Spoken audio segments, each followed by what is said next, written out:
குருபியோ நமக. ஆன்மீக அன்பர்களே, நம்ம பொதுவாக வீட்டில் பொண்ணு பையனுக்கு நிச்சயதார்த்தம் பண்ணுறதுக்கு வெத்தலை பாக்கு தாம்பூலம் மாற்றிடலாம் அப்படின்வாங்க. எதுன்னா அது ஒரு கேரண்டி, இந்த பொண்ணு இந்த பையன்றது கேரண்டி. வெத்தலை பாக்கு மாற்றுவாங்க. சரி, அப்புறம் கை நினச்சி சாப்பிட்ணுன்னுவாங்க. சாப்பிட்டதுக்கப்புறம் தாம்பூலம் போடுவாங்க. வெத்தலை பாக்கு சுண்ணாம்பு தடவி தாம்பூலம் போடுவாங்க. வயசான பாட்டிங்கள்லாம் இருக்காங்க பாருங்கள், கொஞ்சோண்டு இந்த புகழ் இருக்குது பாருங்கள், அதை வாய் உள்ளே அடைப்பாங்க. அந்த காலத்துலேருந்து நடந்தது. ஆனால் இதுக்கு என்ன காரணம் பார்த்துருக்கீங்களா, தெரியுமா? இந்த கதையை சொல்கிறேன். அதுக்கு முன்னாடி சொல்கிறேன், யூடியூப்பில் இன்னும் என்னை சப்ஸ்கிரைப் பண்ணாதவங்க டிலக் ஸ்ரீதரன்னு சப்ஸ்கிரைப் பண்ணி அருகில் இருக்கிற பெல் பட்டன் அழுத்தினீங்கன்னா நோட்டிஃபிகேஷன் வரும், பார்க்கலாம். அதாவது நம்ம என்ன சொல்லுவோம், நட்புக்கு கோப்பெருஞ்சோழன் பிசிராந்தையார்னு பாருங்க. அதை ஒரு படி மேலேங்க, இப்படி அதை ஒரு படி மேலே போயிட்டாங்க. எங்கன்னு கேட்குறீங்களா? மிசோரம்ன்ற நாட்டில் மகாஜன்னு ஒரு பெரிய பணக்காரங்க. அவனோட நட்பு ரைத்தோயின்னு ஒரு ஏழைக்கிட்ட. அட ஸ்ரீகிருஷ்ணன் குசேலம் இருக்கான அதை மாதிரின்னு வச்சுக்கோங்களேன். இவன் என்ன பண்ணுவான், ரைத்தோய் என்ன பண்ணுவான், அடிக்கடி போய் மகாஜனை பார்ப்பான், சாப்பிடுவான், நிறைய பரிசு பொருட்கள்லாம் கொடுப்பாரு. அதை எடுத்துன்னு வருவான், வீட்டுக்கு எடுத்துன்னு பொண்டாட்டிக்கிட்ட கொடுப்பான். அவள் பேர் லக்கான்னு பேர். எப்படி லக்கான்னு பேர். அவள் என்ன பண்ணுவாள், எல்லாத்தையும் வீட்டில் எடுத்து வச்சு ஒரு நாள் சொல்கிறான், கேஷுவலாக சொல்கிறா, ஏங்க நீங்கள் போகிறீங்க, உங்கள் நண்பன் மகாஜன் கிட்ட போயிட்டு சாப்பிட்றீங்க, அதெல்லாம் வாங்கிட்டு வரீங்களே, ஒரு நாளாவது உங்கள் நண்பனுக்கு சாப்பாடு போடணுன்னு உங்களுக்கு தோணலையா? ஆமாம் இல்லை அப்படின்னா, ஆமாம் இல்லை ஆமாம் அப்படின்னு அவன் சொன்ன உடனே அவன் என்ன பண்ணான், திடுதிப்புன்னு போயிட்டு மகாஜன் நீ என் வீட்டில் சாப்பிட்றதுக்கு வாங்கினான். வீட்டில் என்ன இருக்குன்னு தெரியாது. சில பேர் என்ன பண்ணுவாங்க, வாசலில் யாராவது ஃப்ரெண்ட்ஸு வந்துட்டாங்கன்னா, அம்மா காப்பி கொண்டாடுவாங்க. காப்பி பொடி இருக்கா, காப்பி இருக்கா, ஒன்றும் தெரியாது. சட்டுன்னு சொன்னாங்கன்னா அது அவங்க வீட்டில் இருக்கிறவங்களுக்கு கஷ்டம் இல்லை. இவன் சட்டுன்னு அதை மாதிரி சொல்லிட்டான் பாருங்க. சொன்ன உடனே என்ன ஆச்சு, இந்த லக்கா என்ன பண்ணா, ரைத்தோயோட மனைவி, சரி பக்கத்து வீட்டில் போய் ஏதாவது அரிசி பருப்பு வாங்கலான்னா, நத்திங் டூயிங், யாரும் ஒன்றும் கொடுக்கல. மனசு ரொம்ப கஷ்டப்பட்டா. நம்ம பாருங்க, ரொம்ப நோட்டிட்டைஸே, ரொம்ப கஷ்டப்பட்டா.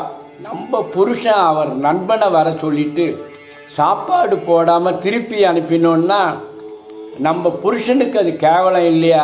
பொண்டாட்டிங்க பாருங்க என்ன பண்ணிட்டா, கத்தி இருந்தது பாருங்க, அதை எடுத்து சரக்குன்னு குத்திக்கினாங்க.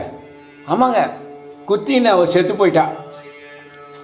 இதை புருஷங்காரன் பார்த்தான், அடடே ஒலை குலைக்குது, ஒலை குதிக்குது, இவன் என்னடா செத்துட்டால, ஐயோ இது பாவம் பொண்டாட்டி சாகசம். அந்த கத்தி எடுத்து அவன் குத்திக்கினான்.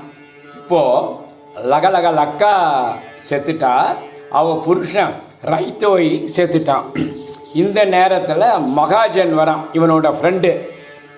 அவன் உள்ளே நுழையிறான், பார்க்குறான், என்னடா ஒலை குதிக்குது, இது இருக்குது அது இருக்குது, நம்மளால் அவன் செத்துட்டான்ட்டு அதே கத்தி எடுத்து அவன் குத்திக்கிறான். இப்போது மகாஜன் செத்துட்டான், ரைத்தோய் செத்துட்டான், லக்கா செத்துட்டான். 3 பேர் செத்து வீட்டில் டெட் பாடி இருக்குதுங்க. இந்த நேரம் ரோட்டில் ஒரே சத்தம். ஒருத்தன் ஓடி வரான், இந்த குடிச்சகுள்ள பாருங்க, அவனுக்கு கெட்ட நேரம். குடிச்சகுள்ள பூந்துக்கினான், அப்பா தப்பிச்சிட்டண்டா அப்படின்னு சொல்லிட்டு. அவன் யாருன்னா ஒரு பக்கா தீஃப், திருடன். அவன் என்ன பண்ணான், உள்ளே பார்த்தோன்னே திருடன் கொலைகாரன் கிடையாது, திருடன் பயந்துட்டான். என்னடா அது 3 பேர் செத்து இருக்கிறாங்களே இங்கே அப்படின்னு பார்த்துட்டு, நம்ம வெளியில் போனோம்னா பஞ்சாயத்துக்காரங்க என்ன பண்ணுவாங்க, நம்ம தலையை மொட்டை அடித்து நிர்வாணம் படுத்தி எல்லாரையும் அங்கே கட்டி வச்சு மூத்திரம் போக சொல்லி நம்மளை கேவலப்படுத்துவாங்க. இப்படி இருக்கிறத விட நம்மளும் செத்துடலான்னு சொல்லிட்டு அந்த அந்த கத்தி இருக்குது பாருங்கள், யார் மகாஜன் குத்தினான கடைசியாக, அந்த கத்தி எடுத்து அவனும் குத்தினான். 4 பேர் டெட் பாடிங்க. பஞ்சாயத்து வந்தாங்க, பார்த்த உடனே என்னடா இது மாதிரி இருக்கேன்னு சொல்லிட்டு பக்கத்து வீட்டுக்காரனை கூப்பிட்டாங்க. என்னன்னாங்க, சாமி அவன் அரிசி கேட்டான் ஃப்ரெண்ட்ஸுக்கு கொடுக்கணும்னு சொல்லிட்டு இருந்து கொடுக்கல சாமி, நான் தப்பு பண்ணிட்டேன் சாமி, மனசு கஷ்டமாக இருக்குதுன்னு பஞ்சாயத்தில் சொல்கிறான்.